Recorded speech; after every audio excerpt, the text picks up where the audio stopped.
പ്രിയമുള്ളവരെ, ജോലിയില്ലാത്തവരെ, പ്രാർത്ഥിക്കാൻ പോകുന്ന വിഷയങ്ങളാണ്. നിങ്ങൾ ഉടമ്പടി വെച്ചിരിക്കുന്ന ഓരോ വിഷയങ്ങൾ ഇപ്പോൾ ഓർക്കേണ്ടതാണ്.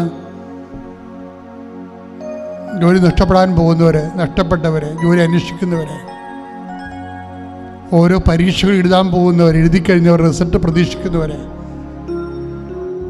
എല്ലാവരെയും അച്ഛൻ ഓർത്ത് പ്രാർത്ഥിക്കുന്നു. പ്രൈവറ്റ് പാർട്ടിലൊക്കെ രോഗങ്ങളുള്ളവരെ, മാരക രോഗങ്ങളുള്ളവരെ കർത്താവ് സുഖപ്പെടുത്തുന്ന സന്ദേശമുണ്ട്. ഇടത് കാൽമുട്ടിനെ സ്റ്റൂളേ ഇരിക്കുകയാണ്, അനങ്ങാൻ പാടില്ല. പ്രാഥമികമായ കാര്യങ്ങൾ ചെയ്യാൻ പോലും ഇരിക്കേണ്ടി വരുന്നു, എഴുന്നേക്കാൻ പറ്റുന്നില്ല. അങ്ങനെയുള്ള വ്യക്തിയെ, സ്ത്രീയെ, സഹോദരിയെ കാണിക്കുന്നത് അധികം വയസ്സൊന്നുമില്ല, 10-37 വയസ്സ് പോലും ഇല്ല. ആ വ്യക്തിയെ കർത്താവ് സൗഖ്യപ്പെടുത്തിക്കൊണ്ടിരിക്കുന്ന കർത്താവ് ഈ നിമിഷം കർത്താവിൻ്റെ തിരുസന്നിധിയിലെ വലിയ ദൈവകൃപ അമ്മ ജീവനോടെ നമുക്ക് വേണ്ടി മധ്യസ്ഥം വഹിക്കുന്ന സമയത്ത് നടുവെല്ലിന് വേദനയുള്ളവർ നടുവെല്ല് സ്പർശിച്ച് പ്രാർത്ഥിക്കേണ്ടതാണ്. കിഡ്നി വേദനക്കാർ അവിടെ തന്നെ കൈവച്ച് പ്രാർത്ഥിക്കേണ്ടതാണ്. കർത്താവെ, മക്കൾ പഠിക്കാത്തവരുണ്ടെങ്കിൽ അവരെ സമർപ്പിച്ച് പ്രാർത്ഥിക്കുക. തെറ്റായ പ്രണയബന്ധങ്ങൾ അകപ്പെട്ടവരെ സമർപ്പിച്ച് പ്രാർത്ഥിക്കുക. അതുപോലെ തന്നെ കുടുംബത്തിൽ സമാധാനമില്ലാത്തൊരു കേസിലകപ്പെട്ടവരെ, കേസിലകപ്പെട്ടവരെ, അതിർത്തി തർക്കങ്ങളുള്ളവരെ സമർപ്പിച്ച് പ്രാർത്ഥിക്കുക. പല വൈരാഗ്യങ്ങളും ഭീഷണിയിൽ അകപ്പെട്ടിട്ട് മനസ്സമാധാനം നഷ്ടപ്പെട്ടവരും ഇപ്പോൾ പരിശുദ്ധ ദേവമാതാവിനെ ഞാൻ സമർപ്പിച്ച് പ്രാർത്ഥിക്കുന്നു. വിദേശ രാജ്യങ്ങളിൽ പോകാൻ ആഗ്രഹിക്കുന്നവർ, അതിനുവേണ്ടിയുള്ള പ്രോസസ്സിങ് നടക്കുന്നവർ, തിരിച്ചു വരാൻ ആഗ്രഹിക്കുന്നവർ എല്ലാവരെയും സമർപ്പിച്ച് പ്രാർത്ഥിക്കുന്നു. വിദേശത്ത് താമസിക്കുന്ന വ്യക്തികളുണ്ട്, അവർ വ്യത്യസ്തങ്ങളായ വിഷയങ്ങളിൽ സാധാരണ നാട്ടിൽ താമസിക്കുന്നവരെക്കാൾ കൂടുതൽ വേദനയും പരിഭവങ്ങളും പ്രയാസങ്ങളും മക്കളിൽ നിന്നുള്ള ഞെരുക്കങ്ങളും സങ്കടങ്ങളും അവരനുഭവിക്കുന്നുണ്ട്. അവരുടെ എല്ലാം മക്കൾ, ജീവിത പങ്കാളികൾ, അവരെല്ലാം ഓർത്ത് പ്രാർത്ഥിക്കുന്നു. ഇപ്പോൾ പ്രാർത്ഥിക്കുന്നു, കർത്താവെ, ഇപ്പോഴും കർത്താവ് അനേകം മക്കൾ NRIയിൽ കർത്താവ് ഉടമ്പടി എടുത്തു പോയിട്ടുണ്ട്. അവിടെ കുടുംബനാഥന്മാർ സമർപ്പിക്കുന്നു, മക്കൾ സമർപ്പിക്കുന്നു, അവിടെ ജോലി സമർപ്പിക്കുന്നു, അവിടെ വീടിൻ്റെ ഷിഫ്റ്റിങ്ങിന് സമർപ്പിക്കുന്നു, വീട് വാങ്ങിക്കുന്ന സമർപ്പിക്കുന്നു, വീട് വിൽക്കുന്നതിന് സമർപ്പിക്കുന്നു. കർത്താവ്, അവിടെ പല PR പ്രശ്നങ്ങളെ കർത്താവ് സമർപ്പിച്ച് പ്രാർത്ഥിക്കുന്നു. എനിക്ക് കർത്താവ് വിവാഹത്തെ സംബന്ധിച്ച് പ്രാർത്ഥിക്കുന്നു. കർത്താവ്, മക്കളില്ലാത്തവരുടെ വേദനകളെ സംബന്ധിച്ച് പ്രാർത്ഥിക്കുന്നു. എൻ്റെ കർത്താവിൻ്റെ ഉന്നതമായ നാമത്തിൽ സഭയുടെ അധികാരത്തെ കുറിച്ചിൻ്റെ അടയാളം ദൈവശക്തിയാണ്. നിങ്ങളുടെ ജീവിത ദുരിതങ്ങളെ യേശുവിന്റെ നാമം നീങ്ങിപ്പോകട്ടെന്ന് മാതാവിനെ മധ്യസ്ഥത കൽപ്പിക്കുന്നു. ശ്രുതിക്കട്ടെ.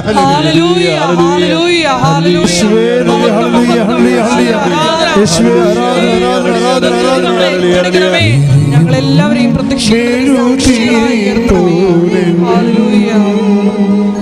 ഹൃദയം ഉരുകും നേരം ഇനിയും മെഴുതിരി പോലെ ഹൃദയം ഉരുകും നേരം അരികിൽ വരീണേ സദയം തൊടീണേ സുഖമായിടും എൻ്റെ ഉള്ളം അരികിൽ വരീണേ സദയം തൊടീണേ സുഖമായിടും എൻ്റെ ഉള്ളം. ബൈബിൾ എന്താ, ആദിമസഭ എന്താ പറയണത്? ഒന്ന് വായിച്ചേ. തന്റെ മഹത്വത്തിനും ഏറ്റു പറഞ്ഞേ, തന്റെ മഹത്വത്തിലേക്കും ഔന്നത്യത്തിലേക്കും നമ്മെ വിളിച്ചവനെ കുറിച്ചുള്ള പൂർണ്ണമായ അറിവിലൂടെ നമ്മുടെ ജീവിതത്തിനും ഭക്തിക്കും ആവശ്യമായതെല്ലാം അവന്റെ ദൈവശക്തി നമുക്ക് പ്രദാനം ചെയ്തിരിക്കുന്നു. ദൈവശക്തിയാണ് നമുക്കത് പ്രദാനം ചെയ്യണത്. ഇപ്പം നേർച്ച വസ്തുക്കൾ നിങ്ങളുടെ ഭക്തിയുടെ വസ്തുവസ്തുക്കൾ തന്നെയാണ്. അത് നിങ്ങൾക്ക് തരുമ്പോൾ എൻ്റെ അടുത്ത് ഉദ്ദേശിക്കുന്നത് എന്താണ്? ദൈവശക്തിയാണ്. അതുകൊണ്ട് തന്നെയാണ് അത് സൂക്ഷിച്ച് വെക്കണം, സൂക്ഷിച്ച് കൈകാര്യം ചെയ്യണം. നിങ്ങളത് വിശുദ്ധിയോടെ ഉപയോഗിക്കണമെന്നൊക്കെ അച്ഛൻ പറഞ്ഞില്ലേ? കാര്യം വിശുദ്ധിയും ശക്തിയും തമ്മിൽ ബന്ധമുണ്ട്. വിശുദ്ധി, ഇപ്പം ശക്തി എന്ന് പറയുന്നത് എന്താണ്? ശക്തിയുടെ ഫലങ്ങൾ. ഇപ്പോൾ മക്കളില്ലാത്തവർക്ക് ഇപ്പം അവർക്ക് എന്താ സംഭവിച്ചത്? 10 കൊല്ലം മക്കളില്ല, ഉടമ്പടി തൈലം തേച്ച് വിശ്വപ്രമാണം ചെയ്ത് കഴിഞ്ഞപ്പോൾ അവർ പ്രഗ്നൻ്റായി. അതെന്താണ്? ദൈവത്തിൻ്റെ ശക്തി. മറ്റുള്ള എല്ലാ പ്രതിലോമ ശക്തികളെയും നിർവീര്യമാക്കിക്കൊണ്ട് ദൈവത്തിൻ്റെ ശക്തി അവർ പ്രാപിച്ചതാണ് കുഞ്ഞിൻ്റെ രൂപത്തിൽ. ഇതുപോലെ വരുന്ന ഒരു വിഷയം തന്നെയാണ് ഈ ശക്തി നമ്മളെ എല്ലാ മേഖലകളിലും സംലഭ്യമാണ്, ഏത് മേഖലയിലാണെങ്കിലും. പക്ഷേ ശക്തിക്ക് മുമ്പ് എന്തൊരു സംഭവം ഉണ്ടാകണം? വിശുദ്ധി ഉണ്ടാകണം. പിടികിട്ടിയ? ശക്തിക്ക് മുമ്പ് എന്താ ഉണ്ടാകണം? ഉടമ്പടി ശ്രദ്ധിക്കേണ്ട. ചില ആൾക്കാർക്ക് ഉടമ്പടി അത് ഏക്കാത്തതിൻ്റെ കാരണം ആ ഉടമ്പടി അവർ ഉടമ്പടിയുടെ വിധിപ്രകാരമല്ല ചെയ്യണത്. ശക്തി വരുന്നതിന് മുമ്പ് എന്താ നമുക്ക് വേണ്ടത്? വിശുദ്ധി. ഞാനൊരു കാര്യം ചോദിക്കട്ടെ നിങ്ങളോട്. എബ്രാഹത്തിന് ദൈവം വാഗ്ദാനം ചെയ്തത് എന്താണ്? 3 കാര്യം വാഗ്ദാനം ചെയ്തായിരുന്നു. എന്തൊക്കെയാണ്? ഒരു ലാൻഡ് കൊടുക്കുമെന്ന് പറഞ്ഞായിരുന്നു, അല്ലേ? സ്ഥലം കൊടുക്കാമെന്ന് പറഞ്ഞായിരുന്നു. പിന്നെ എന്താ എബ്രാഹത്തിനോട് പറഞ്ഞത്? സ്ഥലം കൊടുക്കാമെന്ന് പറഞ്ഞായിരുന്നു. പിന്നെ നിന്റെ ബ്ലെസ്സിങ് കൊടുത്തു. പിന്നെ ഒരു മകനെ വാഗ്ദാനം ചെയ്തായിരുന്നു, അല്ലേ? ആരെയാണത് വാഗ്ദാനം ചെയ്തത്? ഇസ്ഹാക്കിനെ. പക്ഷേ ഇസ്ഹാക്ക് ജനിക്കണതിന് 1 കൊല്ലം മുമ്പ് ഇസ്ഹാക്ക് സാറായുടെ ഉദരത്തിൽ രൂപപ്പെട്ടു വരുന്ന ആ ദിവസങ്ങളിൽ എബ്രാഹത്തിനോട് ദൈവം ഒരു കാര്യം പറഞ്ഞായിരുന്നു. എന്താണ് കാര്യം? ആ എബ്രാഹത്തിൻ്റെ സാറായുടെ ഉദരത്തിൽ ഇസ്ഹാക്ക് രൂപപ്പെട്ടു വരുന്ന ആ ദൈവത്തിൻ്റെ വാഗ്ദാനം ആ കുടുംബം പ്രാപിക്കുന്ന സമയത്ത്, പ്രസവിച്ചു കഴിഞ്ഞല്ല പറഞ്ഞത്, പ്രസവിക്കുന്ന മുമ്പ് പ്രഗ്നൻ്റ് ആകുന്ന ആ ആഴ്ചയിൽ പറഞ്ഞതാണ്. എന്താ പറഞ്ഞത്? നീ എൻ്റെ മുമ്പാകെ തന്നെ ഉണ്ടാകണം. പിന്നെ എന്ത് ചെയ്യണം? വിശുദ്ധിയിൽ വ്യാപരിക്കണം. ഇത് പറഞ്ഞിട്ട് 1 കൊല്ലം കഴിയുമ്പോഴാണ് ഇസ്ഹാക്ക് ജനിക്കുന്നത്. ഇത്രയും കണക്ഷനുണ്ട് വിശുദ്ധിയും ശക്തിയും തമ്മിൽ. ഉൽപ്പത്തി പുസ്തകത്തിൻ്റെ 17:1-2 വചനം വായിച്ച് സ്തുതിക്കട്ടെ. ഹല്ലേലൂയ. ഉൽപ്പത്തി 17:1-2. അബ്രാമിന് 99 വയസ്സായപ്പോൾ കർത്താവ് പ്രത്യക്ഷപ്പെട്ട് അവനോട് അരുളി ചെയ്തു, സർവശക്തനായ ദൈവമാണ് ഞാൻ, എൻ്റെ മുമ്പിൽ വ്യാപരിക്കുക, കുറ്റമറ്റവനായി വർത്തിക്കുക. ക്ലിയർ അല്ലേ? ഈ വചനം എത്രയാണ്? 17:1. 17:1. ഒന്നിന് വായിച്ചേ. അബ്രാമിന് 99 വയസ്സായപ്പോൾ. നിങ്ങൾ ഏറ്റു പറഞ്ഞേ. അബ്രാമിന് 99 വയസ്സായപ്പോൾ കർത്താവ് പ്രത്യക്ഷപ്പെട്ട് അവനോട് അരുൾ ചെയ്തു, സർവശക്തനായ ദൈവമാണ് ഞാൻ, എൻ്റെ മുമ്പിൽ വ്യാപരിക്കുക, കുറ്റമറ്റവനായി വർത്തിക്കുക. Praise the lord. അതായത് ഇത് പറഞ്ഞിട്ട് ഇതിപ്പോൾ എത്രാമത്തെ വയസ്സുണ്ട് എബ്രാഹത്തിന്? 99. 100ാമത്തെ വയസ്സിലാണ് ആര് ജനിക്കണത്? ഇസ്ഹാക്ക് ജനിക്കണത്. എന്താ പ്രോബ്ലം എന്ന് വെച്ച് കഴിഞ്ഞാൽ, എന്തുകൊണ്ടാണ് 25 കൊല്ലം എടുത്തത്? ഈ വാഗ്ദാനം നേരത്തെ കൊടുത്തതല്ലേ? 75 വയസ്സായപ്പോൾ കൊടുത്ത വാഗ്ദാനമാണ്. അടുത്ത കൊല്ലം ഞങ്ങൾ ഇവിടെ കടന്നു പോകുമ്പോൾ നിനക്കൊരു കുഞ്ഞുണ്ടാവുമെന്ന് പറഞ്ഞത് എന്ന് പറഞ്ഞതാണ്? എബ്രാഹത്തിൻ്റെ 75ാമത്തെ വയസ്സിൽ പറഞ്ഞതാണ്. പക്ഷേ എന്താ പറ്റിയത്? എബ്രാഹാം ഒരു ശുദ്ധീകരണത്തിലൂടെ കടന്നു പോവുകയാണ്. ഇതിൻ്റെ ഇടയ്ക്ക് ദൈവത്തിൻ്റെ വാഗ്ദാനത്തിനെതിരായിട്ട് അയാളുടെ കുടുംബത്തിൽ തന്നെ പെണ്ണുമ്പിള്ള ഇടപെട്ട് കുളവാക്കിയത് സാറ പറഞ്ഞ് ആഗർ നിപ്പുണ്ട്, ആഗറിനെ പ്രാപിക്കാൻ പറഞ്ഞു. എന്താ കാര്യം? ലോത്ത് ഗുണ്ടയാണ്. ഇവന്മാരുടെ കൂടെ ഉള്ളവന്മാരെല്ലാം ഗുണ്ടാ പരിപാടിയുള്ളതാണ്. നിങ്ങളെങ്ങാനും ചത്തുപോയി കഴിഞ്ഞാൽ ഈ സ്വത്തെല്ലാം അടിച്ചിട്ട് അവന്മാർ പോകും. നമുക്ക് സ്വന്തം കുഞ്ഞുണ്ടെങ്കിൽ തീർച്ചയായിട്ടും നമുക്ക് അവകാശമുണ്ടല്ല. അതുകൊണ്ട് ദൈവം പറഞ്ഞു വന്ന് കേൾക്കേണ്ട കാര്യമില്ല, നീ ഹാഗറിനെ പ്രാപിക്കുക, മക്കളുണ്ടാകട്ടെ എന്ന് പറഞ്ഞു. ആര് പറഞ്ഞു കൊടുത്തതാണ്? ആ ചിരിച്ച ചേർത്തി പറഞ്ഞു കൊടുത്തതാണ്. ദൈവം വാഗ്ദാനം അതാണ്. എന്താ പ്രോബ്ലം എന്ന് വെച്ച് കഴിഞ്ഞാൽ, ദൈവവചനം കേൾക്കുമ്പോൾ ചില അണ്ണന്മാർക്കും ചേച്ചിമാർക്കും ചിരി വരും. അതോടുകൂടി അവിടെ കാര്യത്തിലൊരു തീരുമാനമാകും. ഉൽപ്പത്തി പുസ്തകം 21:1-5 വരെ. സ്തുതിക്കട്ടെ, സ്തുതിക്കട്ടെ, സ്തുതിക്കട്ടെ. കർത്താവ് വാഗ്ദാനമനുസരിച്ച് പറയുക. കർത്താവ് വാഗ്ദാനമനുസരിച്ച് സാറായെ അനുഗ്രഹിച്ചു. വൃദ്ധനായ അബ്രാഹത്തിൽ നിന്ന് സാറാ ഗർഭം ധരിച്ച് ദൈവം പറഞ്ഞ സമയത്ത് തന്നെ പുത്രനെ പ്രസവിച്ചു. സാറായിൽ ജനിച്ച മകന് ഇസഹാക്ക് എന്ന് അബ്രഹാം പേരിട്ടു. കുഞ്ഞു പിറന്നിട്ട് എട്ടാം ദിവസം ദൈവകൽപ്പന പ്രകാരം അബ്രഹാം അവന് പരിച്ഛേദനം നടത്തി. അബ്രഹാത്തിന് 100 വയസ്സുള്ളപ്പോഴാണ് ഇസഹാക്ക് ജനിച്ചത്. ക്ലിയർ അല്ലേ? 21:5 അബ്രഹാത്തിന് എത്ര വയസ്സുണ്ട്? ഇസ്ഹാക്ക് ജനിക്കുമ്പോൾ 100 വയസ്സുണ്ട്. അപ്പോഴേ നീ എൻ്റെ മുമ്പാകെ നിൽക്കുക, കുറ്റമറ്റവനായിരിക്കുക എന്ന് പറയുമ്പോഴേ അബ്രഹാത്തിന് എത്ര വയസ്സുണ്ടായിരുന്നു? 99. മനസ്സിലായില്ലേ? ഇത് വളരെ ശ്രദ്ധിച്ച് മനസ്സിലാക്കേണ്ട വിഷയമാണ്. അതായത് എബ്രാഹത്തിന് ഇസഹാക്കിനെ ദൈവം സാറായുടെ ഉദരത്തിലേക്ക് നിക്ഷേപിക്കുന്ന മുമ്പ് 1 മാസം മുമ്പോ 2 മാസം മുമ്പോ ദൈവം എബ്രാഹത്തിനോട് എന്താ പറഞ്ഞത്? നീ എൻ്റെ മുമ്പാകെ വ്യാപരിക്കുക, പിന്നെന്താണ്? കുറ്റമറ്റവനായിരിക്കുക. മനസ്സിലായില്ലേ?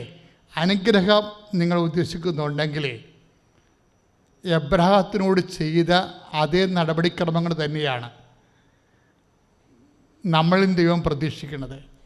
ഒരു ശക്തി വരികയാണ്. നമ്മൾ 2 പത്രോസ് 1:3 എന്താ വായിച്ചത്? തന്റെ മഹത്വത്തിലേക്കും തന്റെ മഹത്വത്തിലേക്കും ഔന്നത്യത്തിലേക്കും നമ്മെ വിളിച്ചവനെ കുറിച്ചുള്ള പൂർണ്ണമായ അറിവിലൂടെ നമ്മുടെ ജീവിതത്തിനും ഭക്തിക്കും ആവശ്യമായതെല്ലാം അവന്റെ ദൈവിക ശക്തി നോട്ട് ദ പോയിന്റ് എന്താണ്? അവന്റെ ദൈവിക ശക്തി. അപ്പം നമ്മുടെ ജീവിതത്തിന് ആവശ്യമായതെല്ലാം നൽകണത് എന്താണ്? അവന്റെ ദൈവികമായ ശക്തിയാണ്. ഇസഹാക്കിനെ സാറായുടെ ഉദരത്തിൽ നിക്ഷേപിച്ചത് എന്താണ്? ദൈവികമായ ശക്തിയാണ്. ഈ ശക്തി നമുക്ക് ലഭിക്കുന്ന മുമ്പ് എബ്രാഹത്തിനോട് ദൈവം എന്താ പറഞ്ഞത്?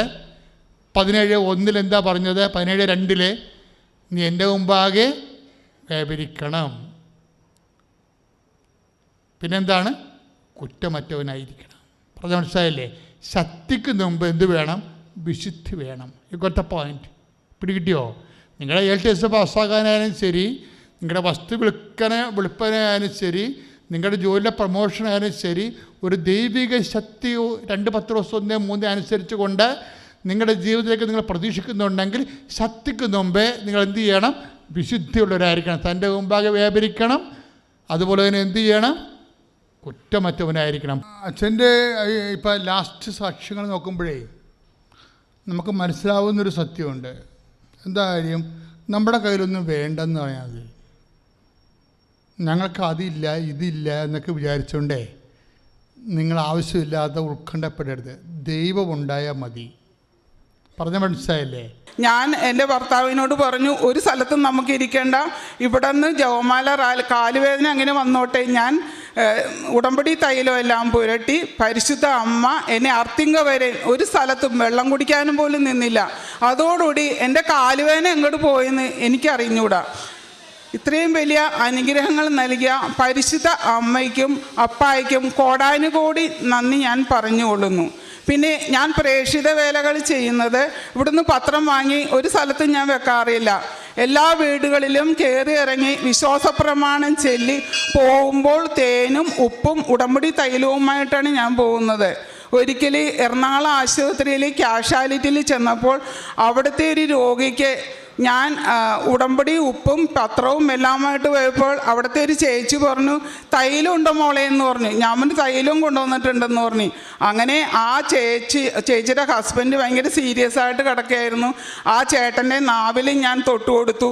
അങ്ങനെ ഇരിക്കുമ്പോൾ ഒരു അക്രവസ്ഥമായിട്ടുള്ളൊരു മകള്, എനിക്ക് അത്ഭുതമായി പോയി. ആ മകൻ മരിച്ചതിൻ്റെ ഡിപ്രഷനിലൂടെ ഭയങ്കര പ്രയാസപ്പെട്ട് അവിടെ കിടക്കുകയായിരുന്നു. അപ്പോൾ എന്നോട് പറഞ്ഞു, ചേച്ചി കൃപാസനത്തിൽ നിന്ന് വന്നതാണെന്ന് ചോദിച്ചു. ഞാൻ കൃപാസനത്തിൽ പത്രവും തേനും ഉപ്പും ഉണ്ട് എൻ്റെ കയ്യിൽ, ഉടമ്പടി തൈലവും ഉണ്ട്. ചേച്ചി ഞാനിപ്പോൾ ഒന്ന് ആഗ്രഹിച്ചതേ ഉള്ളൂ, എനിക്ക് കൃപാസനത്തിലെ നേർച്ച വസ്തു എന്തെങ്കിലും ഒന്ന് കിട്ടിയാൽ മതിയായിരുന്നെന്ന്. പക്ഷേ ആ മകൾക്ക് ഞാനത് കൊടുത്തു. അതിൻ്റെ തീക്ഷ്ണത കണ്ടപ്പോൾ എനിക്ക് ഭയങ്കര അത്ഭുതമായി. മാതാവ് തന്നെയാണ് ചേച്ചിനെ എൻ്റെ മുമ്പിൽ കൊണ്ടുവന്നത്. എനിക്കത് വലിയൊരു അനുഭവമായി. പിന്നെ കാരുണ്യ പ്രവൃത്തികൾ ചെയ്യുന്നത്, ഞാൻ മരിയാലയത്തിൽ പോകും, അവിടുത്തെ വൃദ്ധസദനത്തിൽ പോകും.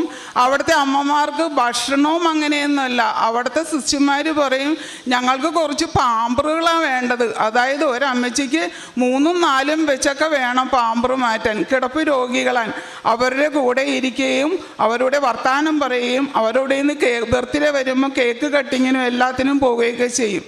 ഇത്രയും വലിയ അനുഗ്രഹങ്ങൾ ചെയ്ത പരിശുദ്ധ അമ്മയ്ക്കും ഈശോയ്ക്കും കോടാനുകോടി നന്ദി ഞാൻ പറഞ്ഞു നിർത്തുന്നു. എൻ്റെ പേര് ആലീസ് ബേബി. ഞാൻ കോട്ടയത്ത് നിന്ന് വരുന്നു. ഞാൻ എൻ്റെ മോൾക്ക് വേണ്ടി ഞാനിവിടെ ഉടമ്പടി എടുത്തുമായിരുന്നു. മോളുടെ നാക്കിന് ഒരു വ്രണം പോലെ ഉണ്ടായി. അതെന്തെന്നറിയാതെ ഡോക്ടറെ അടുത്ത് പോയി. ഡോക്ടറുടെ നിർദ്ദേശപ്രകാരം ഡോക്ടർ ബയോപ്സിക്ക് അയച്ചു. ആ ബയോപ്സി റിസൾട്ട് കിട്ടിയപ്പോഴാണ് രോഗം ക്യാൻസറാണെന്നറിയുന്നത്. ഇപ്പം ഡോക്ടർ പിന്നെ അവൾക്ക് വേണ്ടി ഒത്തിരി ടെസ്റ്റുകളൊക്കെ നടത്തി. 2022 നവംബർ മാസത്തിലാണ് ഞങ്ങൾ രോഗം സ്ഥിരീകരിച്ചറിഞ്ഞത്. അന്ന് മുതൽ ടെസ്റ്റുകളെല്ലാം നടത്തി. ഡിസംബർ 20 മെഡിക്കൽ കോളേജ് ഹോസ്പിറ്റലിൽ അഡ്മിറ്റാക്കി. 22 ഓപ്പറേഷൻ ചെയ്തു. ഓപ്പറേഷൻ ചെയ്യുന്നതിൻ്റെ തലേ ദിവസം ഡോക്ടറെ വിളിച്ചു. മോടെ ചേച്ചിയായിരുന്നു കൂടെ നിന്ന്. മോടെ ചേച്ചിയെ വിളിച്ച് ഹസ്ബൻഡിൽ നിന്ന് ചോദിച്ചു, ഈ കുഞ്ഞു കൊച്ചിന് 8 മാസം പ്രായമായുള്ളായിരുന്നു. ഞാൻ തന്നെ കൊണ്ടുനടക്കുന്നത് ഭയങ്കര വഴക്കായിട്ട് അവനെഞ്ഞു പോന്നു. പിന്നെ ചേച്ചിയോട് ഡോക്ടർ കാര്യങ്ങളെല്ലാം പറഞ്ഞ്, നിസ്സാര ഓപ്പറേഷനല്ല, ഒത്തിരി ശ്രദ്ധയോട് കൂടി ചെയ്യേണ്ട ഓപ്പറേഷനാണ്, അതുകൊണ്ട് സമയം പിടിക്കും, ഒത്തിരി നേരം ആവും. അതുകൊണ്ട് വെളിയിൽ നിൽക്കുന്ന ആൾക്കാരൊന്നും ശല്യം ചെയ്യരുത്, ബഹളം ഉണ്ടാക്കരുത് എന്ന് നിർദ്ദേശം കൊടുത്ത് അവളെ കൊണ്ട് എഴുതി ഒപ്പിടിയിച്ച് ഡിസംബർ 22 ഓപ്പറേഷൻ 6 മണിയായപ്പോൾ തിയേറ്ററിൽ കയറ്റി. തലേദിവസം 10 മണിയായപ്പോൾ ആഹാരം കഴിച്ചാൽ പിന്നെ ആഹാരമൊന്നും കഴിക്കാൻ പറ്റില്ലായിരുന്നു. 10 മണിയായപ്പം ഓപ്പറേഷൻ തിയേറ്ററിൽ കയറി. ഓപ്പറേഷന് വേണ്ട കാര്യങ്ങൾ മയക്കുകയൊക്കെ ചെയ്ത് അത് കഴിഞ്ഞ് ഓപ്പറേഷൻ തുടങ്ങി. ഉച്ചയായിട്ട് ഇറങ്ങിയില്ല. ഞാൻ തരുതരാന്ന് ഈ കുഞ്ഞുമായിട്ട് വീട്ടിൽ ഇരിക്കുമായിരുന്നു. ഞാൻ തരുതരാന്ന് വിളിക്കുന്നുണ്ട്. മാതാവിനോട് പ്രാർത്ഥിച്ച് ഞാൻ മാതാവിൻ്റെ അടുത്ത് പറഞ്ഞ്, എൻ്റെ മോള് സുഖം പ്രാപിച്ച് വരുമ്പോൾ അവളെയും കൊണ്ട് അമ്മയുടെ നടയിൽ വരാമെന്ന് ഞാൻ അമ്മയ്ക്ക് വാക്ക് കൊടുത്തു. ഞാൻ അന്നും മുതൽ അതുപോലെ ഞങ്ങളുടെ സഹോദരി, ഞങ്ങളുടെ ഭവനത്തിലുള്ളവരും ഞങ്ങളുടെ കൂട്ടുകാരും നാട്ടുകാരും എല്ലാം പറഞ്ഞ് മാതാവിനിൽ ആശ്രയിച്ച് മാതാവ് സൗഖ്യം തരുമെന്ന് പറഞ്ഞ് ഞങ്ങൾ മാതാവിനോട് അന്ന് മുതൽ ഞാൻ പ്രാർത്ഥിക്കുന്നു. മോള് ഓപ്പറേഷൻ കഴിഞ്ഞ് വൈകുന്നേരം 6 മണിയായപ്പോഴാണ് തിയേറ്ററിൽ നിന്ന് ഇറങ്ങിയത്. അപ്പോൾ അതിന് മുമ്പ് ഡോക്ടർ പറഞ്ഞായിരുന്നു, ഓപ്പറേഷൻ കഴിഞ്ഞ് ഒരാഴ്ച വെൻറ്റിലേറ്ററിൽ കിടക്കും, പിന്നെ ഒരാഴ്ച ICU കിടക്കും, അത് കഴിഞ്ഞേ വാറിലേക്ക് മാറ്റുകയുള്ളൂ. പക്ഷേ ഞങ്ങൾക്ക് വേണ്ടി അനേകായിരങ്ങളുടെ പ്രാർത്ഥനയുണ്ടായിരുന്നു. ഞങ്ങളുടെ കുടുംബമാകെ പ്രാർത്ഥിച്ചു. അവൾക്ക് ഓപ്പറേഷൻ സക്സസ്സായി.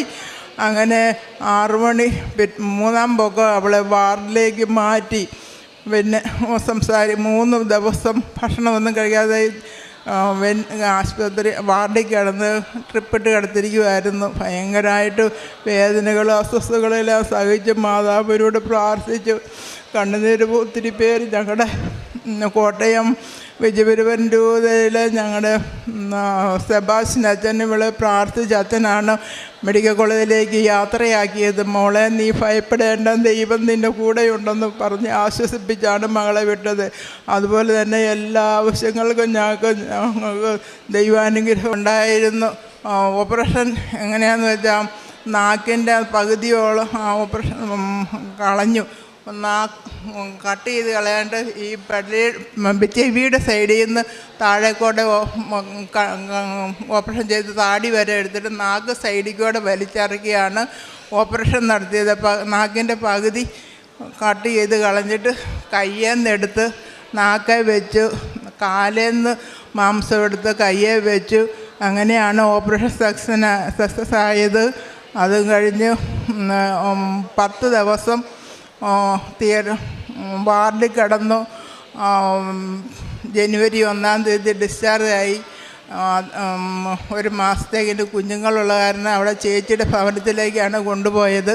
അവിടെ നിന്ന് 1 മാസം കഴിഞ്ഞപ്പം റേഡിയേഷൻ 30 റേഡിയേഷന് 6 കീമോയും ഡോക്ടറെ കുറിച്ച് മെഡിക്കൽ കോളേജിൻ്റെ അടുത്ത് ആശ്രയ എന്ന ഒരു സ്ഥലത്ത് റൂം കെട്ടി അവിടെ താമസിച്ചാണ് റേഡിയേഷൻ എടുത്തത്.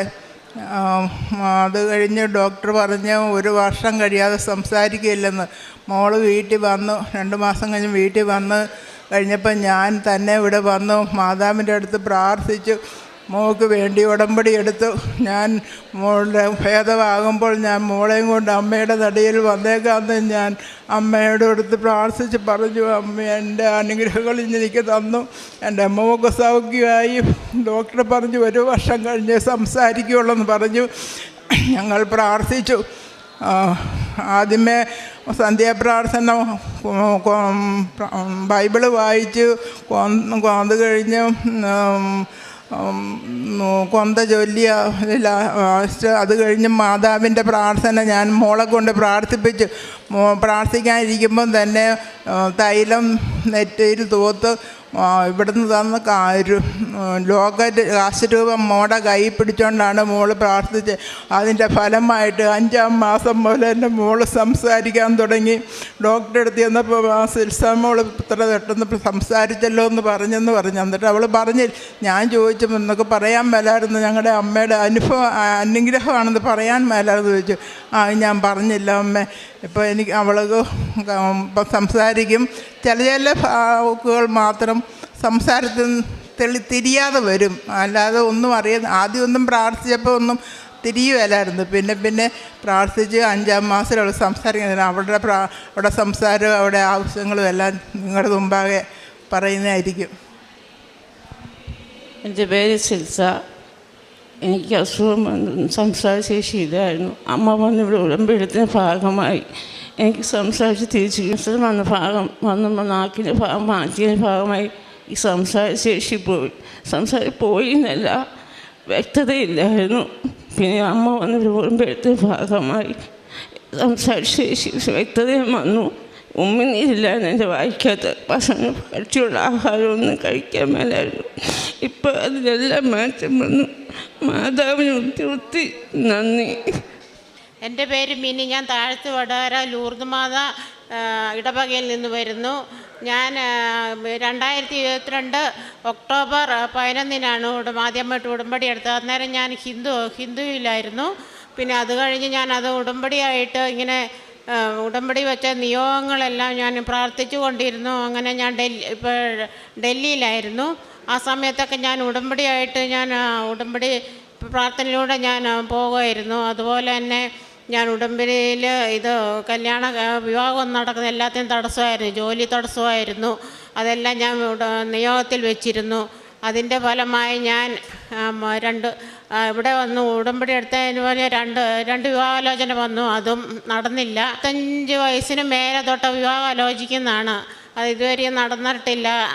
പിന്നെ ഞാനങ്ങനെ യേശുവിലൊക്കെ വിശ്വസിച്ച് അങ്ങനെ പ്രാർത്ഥിച്ചു കൊണ്ടിരുന്നു. അതുപോലെ അമ്മ മാതാവിനും പ്രാർത്ഥിച്ചു. പിന്നെ അമ്മ മാതാവിനെ ഞാൻ വിശ്വസിച്ചിരുന്നില്ല. പിന്നെ പെന്തിക്കോസിൽ ചർച്ചിലൊക്കെ പോകുമായിരുന്നു. അങ്ങനെ അവിടെ അമ്മ മാതാവിനെ ഒന്നും വിശ്വസിക്കാൻ പറ്റില്ല. പിന്നെ ഞാൻ കൊറോണയൊക്കെ വന്ന സമയത്ത് ഞാൻ റൂമിൽ കുറേ ദിവസം ഇരിക്കാനിടയായി. അങ്ങനെ ഞാൻ കാത്തോലിക്ക സഭ ഇതിൽ ചർച്ചിൽ പോവുകയും പ്രാർത്ഥിക്കുകയൊക്കെ ചെയ്ത് അങ്ങനെ മുന്നോട്ട് പോയിക്കൊണ്ടിരുന്ന സമയത്ത് എനിക്ക് കത്തോലിക്കയിൽ തന്നെ 2 വിവാഹാലോചന വന്നായിരുന്നു. അതും നടന്നില്ല. അപ്പോൾ ഞാനിങ്ങനെ പ്രാർത്ഥിക്കുകയായിരുന്നു, എനിക്ക് കത്തോലിക്ക സഭയിൽ ചേരാനും എന്നെ മാമോദീസ മുങ്ങി കുമ്പസാരിച്ച് കത്തോലിക്ക ചേരാനെല്ലാം ഞാൻ ദൈവത്തോട് പ്രാർത്ഥിച്ചുകൊണ്ടിരുന്നു. ഞാൻ പള്ളിയിൽ പോയി പ്രാർത്ഥിക്കുമായിരുന്നു ഞായറാഴ്ച ദിവസമൊക്കെ അവിടെ ഡൽഹിയിൽ നിന്നൊക്കെ.